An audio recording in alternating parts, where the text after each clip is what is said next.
La chaîne de l'excellence, Dias Congo. Alors je vous demanderai de rester branchés sur www.diascongo.com. Merci et le plaisir soit vôtre.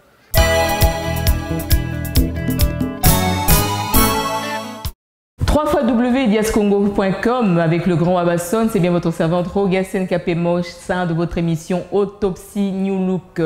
Balandi mbote na bino na mokola lelo nazana esengo minga koyamba wazali collègue nanga Karine Movoto a lekaka na chaîne ya munene ya Centras TV. Karine, bonjour. Bonjour maman Rogasen. En tout cas nazana esengo minga koyamba na mokola lelo. Merci beaucoup. Soki na bengio na plateau yo pona bi kozala kano munoko polele donc na mikolo esili koleka tozali kolobela makambo mingi ya bamabala makambo ya kimakangu makambo ya phénomène cougar phénomène ba Mario lolenge kanibatu baza ko longwa na simali lo bana nzambe pe bazo tambola na lolenge bible la kisibisote l'autre comme on y a un certain phénomène zo régné bandaka nango kale zalaka na monde mais to mona ngo ekoti tina kati ya lingomba to comme na ba papa balingo sosa musala te balingi be ba mama basalela bango. Ce qui maman pa salé lié ce cas mbongo ne abimine libanda akepe ko salela moi si musus parce que quand la Bible les a kolobela biso était que l'homme vivra la sueur de son front donc mon bal azara pe na posa ya ko dépenser mbongo ne libanda mais on voit aussi pe maman kamba ba écart ba âge on peut comprendre qu'un homme se marie na moi si waleke na 2 ans 5 ans mais comme il ba 15 ans ba 20 ans ba 30 ans d'âge c'est comme maman Karine Movoto expliquer biso nanu phénomène nango yo zo monango lolenge kani. Phénomène wana, merci d'abord maman Rogasen ndenge oya mbinga lelo na plateau na yo ya Dias Congo na zana sengo mingi en tout cas pour na invitation wana. Na ozongi sa moi muke na motuno tuningai wana phénomène wana eza elo mokoto tozo comprendre ngo souté. Pour ezo baby sa société na ndenge mo mukete. C'est vrai que na bolingo âge ezala raté. Mais soki ndengo lobi tozo leka ba 2 ans 5 ans, moi ça za la mukolo ya 5 ans. Na bolingo na omona ngo ça va et koki ko leka mais soki eleki mama Rogasen to comme na ba 6 ans d'écart ba 10 ans d'écart eza sous bolingo te yo vana na moi na libala ou be vana na leki na na libala mama Rogasen simbate et simbate po okobandaka ko sela kaye po ye o mi chance ko na place ke na mwana na za leki na za bébé po so alingi na te puta tikanga.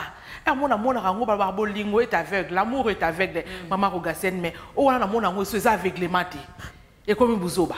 Mais quand tout le monde dit que vraiment va se sentir à l'aise dans la condition wana c'est eloko et comme ko koti sabiso crainte et zalinde yango to komona que bamibal et belé les lo ba komi ko za ba fainéant. C'est vrai que le système est au ya biso occident, il faut qu'on soit réaliste. Ba si bazali na plus d'opportunités pendant qu'on soit misala. Mais tout ça comment même ba ba kenara pe ko beta moi keyeta bundi na même dans le noir alukata moins euro ata soko ko futanda coûter même maman na ki ata na 5 likuta na ye na yango. Mais l'autre komi komona bamibal bazo la bango et pas ya basi. Alors je me demande bien, est-ce que ba genre aba couple la lolenge wana ya ba mabana est-ce que bazana lipamboli na nzambe toté. Maman Rogasen aucun musika lipamboli zate. Lipamboli zate ezate pona ni lipamboli zate. Dans la Bible bino boté arabiso maman pasteur, maman prophétesse dans boté arabiso l'église bolo barake mo bal il faut que kende konduka. C'est vrai, dans les circonstances, poto esengari moi c'est mobile bokende bokeko luka. Mais tant mobile yo tche na katanda ko poya saela yo saela et c'est sous libala te. Yo bando saela ka ko bando saela yo saela mukoni. Et non seulement ko salela. Toki to zongi sous sima tolobi na écart. Tant mobile mona ki ya zaleki na yo. O pese courage ko luka mbongo. O luka mbongo te. Et si ko zo mona ke mabala izokota mbilinga yango wana. Pour opérer au long lié qui pouvoir qui papa au long lié qui autorité wana qui papa ezate ezali sous maman langai ezali souté on s'en encourage nenabi que momi wana ndeto lobaka momi wana akenda ka boulot encore boulot poto kende na boulot na mu Congo pasi okobeta femme de chambre na yo okovana na bureau okeko sala na aéroport okeko sala mo ba misala kiliki kayo biba ménage bani ba misala no soto sala muki mobimba okosala mais tango ozonga papa na siko avai na ndako pe papa bongo bazaka impoli bazaka impoli ezaka ke bango baza azape na ye tango ya okuta sokolo ata apanguselo ata ndako akosala ngote asukolo ata basani mama Rogasen na osala ngote pona nini po ezeloko biso moko ba mama tozo tika la bango occasion wana ke basakala na biso non bolingo age ezalaka te mais so totalina bakote mosusu age fo ezalaka respect fo ezalaka po soki yo moko mama otiki porte polelo olobi ke nga nake mosala papa avai na ndako en plus papa yango nga naza mokolo na ye ya 10 ans ya 15 ans 20 ans bo ovanda te après olobake mama Rogasene olobi o nga na chance ya libala te po yo olinga yo donc oenvisagera no kaka bato ba age moko boye olingaka na bato bambula na yo te balobi ke ete ke bajeune garçon donc bango bazala bango banyonyo bazala mwa makila makasi donc bamama baopréféré bajeune homme mpo bapapa base balemba na bango ya mosusu mama Karine mama Rogasene omoni ntango yo ozana omoni nyonyo wana obenga nyonyo mobali no poko komise nyonyo po bolingo to oza mobali na yo kobanine yebisa mobali yo ozaki na 17 ans bozaki ba mineur ou bien yo 17 ans ye 20 ans azaki na makasi e bongo tita oboke kokola poko linga so mona ba nyonyo okokomise pe nyonyo yo biteke ba gros bébé bazalaka ba gros bébé bazalaka po ba j'aime ayebi ke ba gros bébé bazalaka kende musala la muka na tongo ba ko chérir yo pe ezate ke yo fa omoni maka mususu onga na lobaka ba mama mo ba mama na ebite ba mama moko tozomi boma biso moko tozomi yokisa na pasi biso moko kendeni nazwa banda mobala na ya na ndako asalaka eloko moko te ozokosalaka ntango yo olingi mwana wana ya moke oza mpe na bajeune fille na ndako exactement est ce que bana wana bajeune fille na yo ebariske eboni nyonyo wana wa bando otalo lisusu te mpo amono wa mokuli est ce que olinga bokende fete bokende fete lelo lobi est ce que olinga bokende bwati yo kolemba olobi ke bwate okende te okende bwati te mpo bakaya bana mike mais ce que nyonyo wana ifa kende bwati nyonyo na yefa kende nganda nyonyo na yefa kende mer akende plage mama Rogasene yo moye biso to komi na ba plage wana ezalaki na lati mo eloko na ngaboye na sali ma age musu se senga te olata ngo siko amnyo siko ye nyonyo na ota na mona ke nona ndaku na ngapi ba maki bazali po ta bike bana na bana ngabana ete ozo comprendre ebike bana wana ba bana ete omona osa buzoba osa mo eloko moko boya beti yo elo mo ya kingo so abetu eloko wana ma Rogasene olobi ni mobala na mutu mabe alors mobala wana mutu mabe te voilà yo moko mutu lukaki yango biso moko tozofungola ba porte mais vraiment ezali moi pas si mingi pe le phénomène yango ezaka peka na kati ya mokilité to komo mona yango pe na kati ya balingomba en tout cas na epika na kotukisa bato ebele mais tozolinga penza to memba bato na bosolo musala na biso ezali en tant que ba journaliste éduqué informé. Et donc Moussa Nabiso et Angouana est enseigné. Dans le cadre, on a toujours même les lois Katia Lingomba, on a la femme du ministère, Komiko Bima, on a une servante de Dieu Azali mariée, mais Azana moi papa mon secrétaire va voyager à Kane Bakendaranae. Tomoni pasteur Aza marié, mais Azana moi partenaire mon batambo la Kanae, dont ma mère a poids. Ceux qui maman a lobby, pasteur à Tomboki. Ceux qui papa a lobby, prophétesse à Tomboki. Phénomène on est comme cocotte un peu partout, même dans les écart d'âge moko est important. Osman a Mobile a 45 ans, or bimana moi ça 70 ans. Mobile a 20 ans, or bimana moi soit 60 ans parce qu'azali partenaire na Katia Lingo babandeko. Mama Karine yo muto otambo la rapport moni biso tozape moi batu mo tola takabakol pastoral donc tozo maniola le kotana biso na moi respect mais yo vraiment muto tambo la un peu partout. Lobela biso pour na phénomène wana mama. Mama Rogasene, merci beaucoup.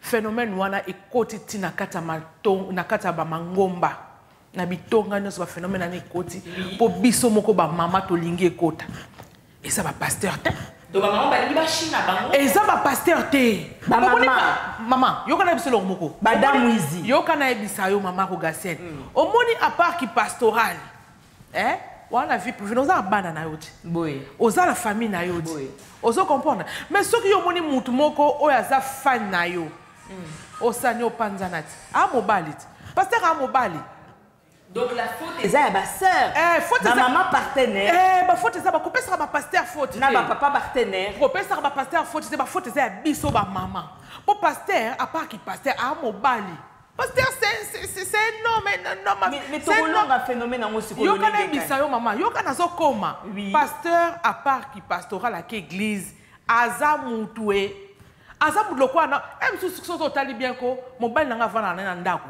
akena na église mais mibali misusu bavana na ndako bakena église te me basala ba dégâts ozoko pasteur azo sala dégâts et ça pasteur te to tiko condamner bango eza ba Jézabel Madame Wizi ba bavanda wana eza kaka omoni pasteur ayena ndako na yo yo lingi kaka alambele mo loko moko o so siko place mo bali na wana ndaku o pesa pasteur. Mais non, pourquoi négliger o bofani na yewana? O bofani wana yemto bala yo. O bofani na yemto honorer yo. Pe bala yo. Il faut donc kimpifo o ba mongo ba lo ba ki bo konzi, il faut to pesa mo na ba papa, to pesa mo na ba pasteur te. Pasteur a le quoi yo quand nengo lobi wana ke pona nini phénomène ngo côté na kati église eza nango ba pasteur te sa biso moko to ngi to komisa bango ne eloko moko kasi to longa eloko wana lo lenge kani parce que je sais que ce n'est pas évident. Si ko to longa ngote poto longa eloko wana mama eze eloko ke to zala na ba présence d'esprit to fongola l'esprit na biso to tika ki fanatisme po ki fanatisme et yango nde to memi na kati église to memi ba sentiment. Donc c'est sentiment charnel. Voilà, bas sentiment charnel de ton mémé on a katine tonga. Les pasteurs ils sont là, ils sont pour rien. Baza batou, tout tiko condamné ba pasteur. Bazo sala misala na bango lolenge le longo bani. Mais bato bazo linga ba betsa bango o ba yo komo ebike yo koza moi sa mutu. Wana moi sina yo wana mbana on anda ko ke retraite na pasteur 5 jours kenda o simbela pasteur sac. Aussi, mais la pasteur sac pourquoi? Mais aussi, Maria Papate.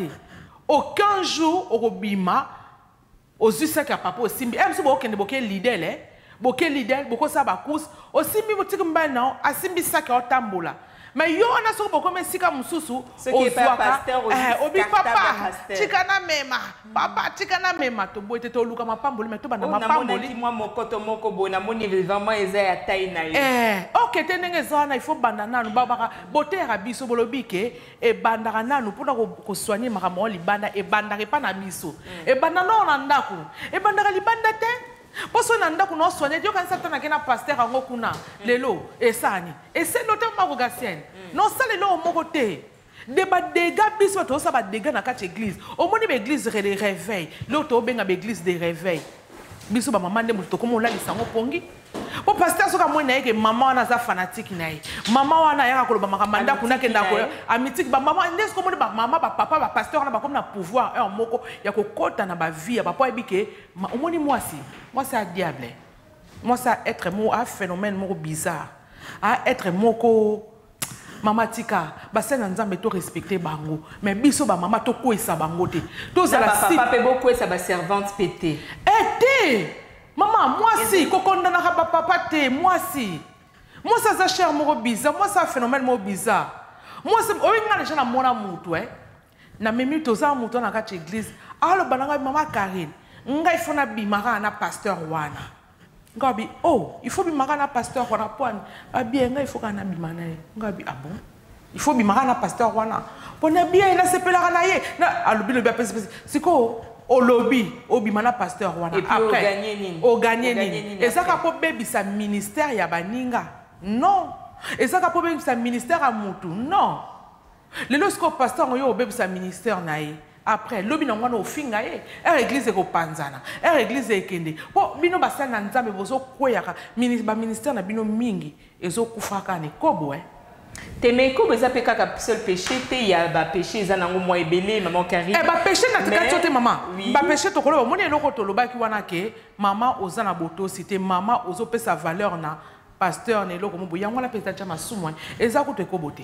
Ayango do ezaka bizale na biso vis-à-vis ezali ko landa biso na kati ba mango. Ezaka bizale na biso yango na osenga na bana nzambe na osenga na ba mama to zalaka ferme ba mama il faut to zalaka na ba façon mo to stika ba ki fanatisme za fanatique a John ayo ya mobali na yo mobali ngo pesi ko mutu ezaka mutu esalaka koninga te koningi mwa nyonyo ndeko to zongeli lisusu après siko ko mo la tango ko lo nga na tula na ngai otula te yo moko mibenga yo moko mitiko lo bige non yo ni po ba nyonyo ba lingaka ba sela bango exactement donc en tout cas un grand merci mais papa pas responsable pas Bazali si Bazali est je crois que j'ai déjà fait ma série moi émission ebele pendant olobela papa lelo ce qui to beteli yango c'était parce que ezali phénomène moko ezali ko tout qui s'abattu et ça fait que bato ebele lo baza ko ndimela te parce que nous devenons nous-mêmes des pierres d'achoppement vis-à-vis de la chrétienté.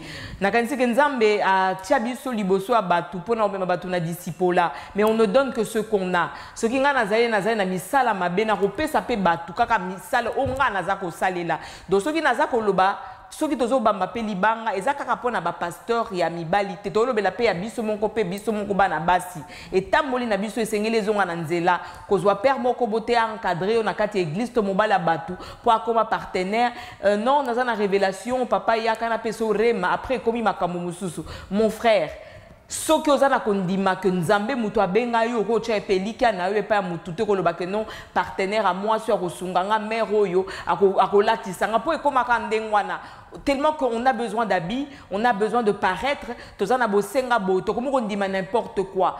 Donc c'est vrai que maman Karine a lobby que la faute aussi incombe aux femmes, mais aussi nous en tant que leaders, en tant qu'hommes et femmes de Dieu, il faut aux appeler au un charisme, il faut aux la personnalité, aux la vendable facilement te au lieu nzamba zalokum, au lieu te nzamba zalokum, au appelle ça qui au vision, ndemuta pesa yo en tout cas provision. Donc comme il a souka donc et cause la moi ba série moi mike maman regardez non mon epelo ko bango eloko pe no loba yo mondi mitobo ite oye église. Pasteur opengo atendeni oye olati mo eloko mo boye awa mabele nyoso libanda olati mo eloko moko awa bo excuse nga pona terme sous-vêtement ba string nyoso libanda yebisa ngai pasteur atango mona bongo résister aza mutu tolo bela en tout cas nyoso donc voilà il faut toye ba nyoso na webike nazo kota na ndako nzambe il faut na yeba po na ba église wana omona ba lokwa ba Gilles Lumu bazali ba papa responsable oh d'abord kuta passer na PC mbote ba Gilles Lumu bazali ozomona ba pasteur ozomona ba papa responsable bazali ba lokwa ba Gilles Lumu wana ozomona ba to mitu esala kaso bazo te avmo bike non a te ba pasteur bazali o ba to ba rogasien ma pasteur tant que te o bolbité ma rogasien mutu ezo sala donc mama to lo ba mingi te ba loga ba papa GM ma papa GM ma papa responsable ma papa GM wana soko moni bango penta naza mobali na logo a GM so ma papa singa mobali logo a GM vie bongi ya rogasien eza déjà papa GM bisous na esiko zali. Merci beaucoup maman Karine Moboto en tout cas balandi à www.diascongo.com nakanisi boyo ki ndenge na yambi azali moko ya ndeko nanga pe collègue nanga et à Centras TV en la personne de Karine Moboto. En tout cas cet après-midi natondi vraiment bandeko va permettre biso to kutana na bino na zongi si pe mbote pa grand frère nanga Francis Kalombo le manager espace nord sud na pesipe mbote na petit frère nanga propre bofunga de YVTV petit yaya azali na bosani te 10 ans petit frère yanga Makila Kamani. On a commencé ensemble et on mourra ensemble mon frère, je t'aime. Merci à toi le grand Wabasson avec diascongo.com. C'était votre servante Rogasen Kapema, que Dieu vous bénisse. Merci, au revoir. Au revoir.